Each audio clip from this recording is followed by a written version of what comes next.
You wake up at 2:47 in the morning. No alarm, no nightmare, no sound at all. Your eyes just open in the dark, and your mind feels strangely calm and clear, almost alert. For a few seconds you lie there, wondering if something is wrong with you. Then the anxiety creeps in. You check the time, do the math on how many hours of sleep you have left, and brace yourself for a bad night ahead. For nearly 300,000 years of human history, that exact moment, waking up in total darkness for an hour or more before drifting back to sleep, wasn't a problem at all. It was simply how your body went to sleep every single night. Until something invented less than 200 years ago quietly erased it from human memory, replacing it with a single rule almost nobody questions anymore. Sleep is supposed to be one unbroken block. This video explores the strange, well-documented history of segmented sleep, what people actually did during their hour awake in the middle of the night, why that pattern disappeared so completely that even historians missed it for decades, and what it might mean for the night you just had. Before the modern world, your night didn't look like one long block of unconsciousness. Historians describe it as two distinct sleeps, separated by a quiet stretch of wakefulness. People referred to first sleep, the hours right after dark, and second sleep, the stretch that carried them through to morning. In between sat what some called the watch, a period of an hour or two where the body simply surfaced on its own, without effort, the way you might naturally pause partway through a long walk. This wasn't insomnia, and it wasn't treated as a flaw. It was an ordinary, expected part of the night, mentioned so casually in old diaries, letters, and medical texts that historians almost missed it entirely, buried under language nobody thought to translate as a sleep stage rather than a strange turn of phrase. For generation after generation, 2 sleeps a night was simply what a night was. So what did people do with that hour of darkness between sleeps? Quite a lot, it turns out, and very little of it looked like the tossing and turning we associate with being unable to sleep today.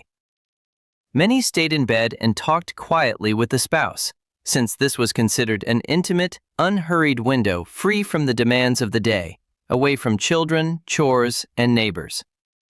Some used the time to pray or sit with their thoughts. Others got up to tend a dying fire, check on animals, or do a small chore that didn't require much light. Physicians of the era genuinely believed this gap was the best moment to conceive a child, precisely because both partners were calm, rested, and undistracted by the day's exhaustion.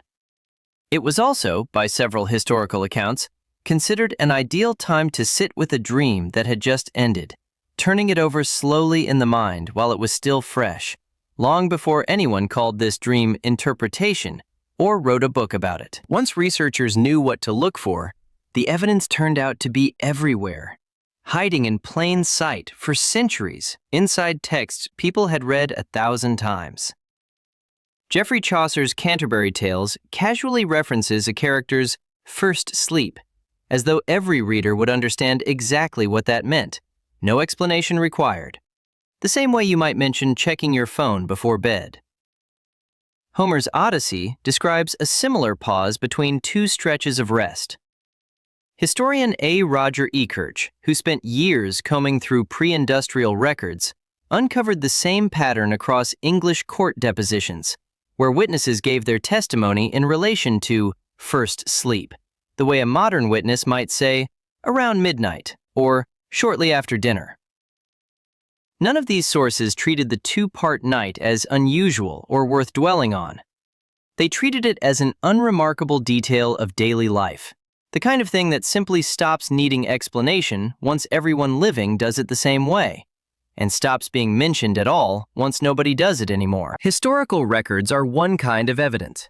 A laboratory is another.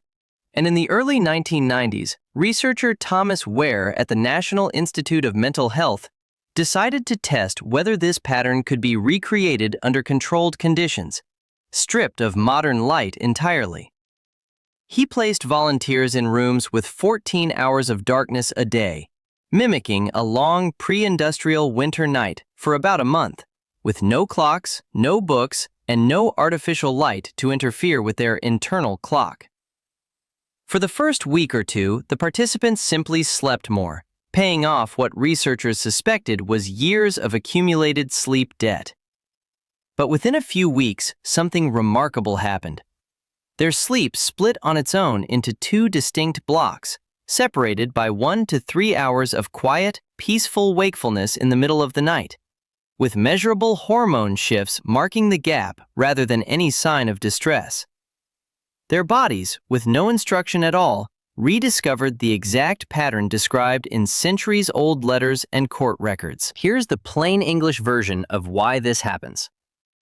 Your body doesn't actually sleep in one smooth, unbroken wave. Sleep moves through repeating cycles, each one rising and falling in depth across roughly 90 minutes, and over a very long night, your body naturally finds a dip near the middle where it's easier to surface into light wakefulness before sliding back down into deep sleep again. Your circadian rhythm, the internal clock that decides when you feel sleepy or alert, evolved almost entirely around the cycle of a firelit or moonlit night, not a fluorescent one humming through a ceiling fixture. With roughly 14 hours of darkness for most of human history, especially in winter, there was simply more available night than one sleep cycle needed, leaving room for that natural midpoint dip to surface as a real, restful waking window instead of getting steamrolled by an alarm clock, a glowing phone screen, or a strict 8-hour deadline before work. The shift away from segmented sleep wasn't instant or universal, and pockets of it lingered far longer than most people realize. Some rural communities without reliable electricity kept a version of the two-sleep pattern well into the 20th century, simply because nightfall still meant darkness rather than a flick of a switch. Siesta traditions in parts of southern Europe and Latin America, though shaped by heat rather than darkness, echo the same underlying idea. A single sleep block isn't some universal human constant, just the version that happened to win out once artificial light became cheap and constant. Anthropologists studying a handful of modern hunter-gatherer groups with no electricity at all have found sleep patterns that look far more flexible and segmented than the rigid 8-hour block most industrialized cultures now treat as the only correct way to rest. So what changed for the rest of the world? Light did. As gas lighting spread through cities in the 1800s, followed quickly by electric light, nights stopped being uniformly dark for 14 hours at a stretch. People stayed up later, pushed bedtime back, and compressed their available sleep window into something closer to 7 or 8 hours. Factory schedules demanded one predictable block of rest from every worker, instead of a flexible two-part night that varied by season and household. Within a couple of generations, the watch in the night, once a normal and even valued part of life, started getting reframed as a malfunction in need of fixing. The language changed first. First sleep quietly disappeared from everyday speech, and by the time sleep became something doctors studied and medicated, segmented sleep had already been forgotten so thoroughly that almost nobody alive remembered it had ever existed at all. It's worth pausing on just how recent the 8-hour single-block standard actually is, because it gets treated like a fixed law of biology rather than a fairly modern habit. For the vast majority of the time humans have existed as a species, nobody measured sleep in hours at all, let alone expected it to arrive in one tidy chunk between a fixed bedtime and a fixed wake-up alarm. The very idea of sleeping through the night as the healthy default is barely 2 centuries old, younger than the steam engine, younger than most of the countries on a modern map. Sleep researchers now suspect that some of what gets labeled as middle-of-the-night insomnia in clinics today isn't a disorder being newly created, but an old, biologically normal pattern reasserting itself inside a culture that has no framework left for it, no language for first sleep, and no patience for lying quietly in the dark without immediately reaching for a phone. Here's the part that actually matters for you. If you wake up in the middle of the night and your mind is calm rather than racing, your body isn't necessarily malfunctioning, and you're not automatically broken or sick.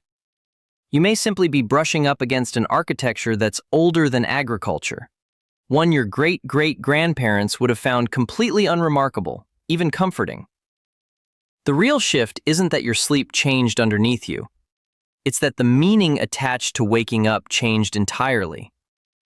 A pause that used to be a quiet, expected part of the night became, almost overnight in evolutionary terms, something to panic about, diagnose, and medicate at the first sign of it.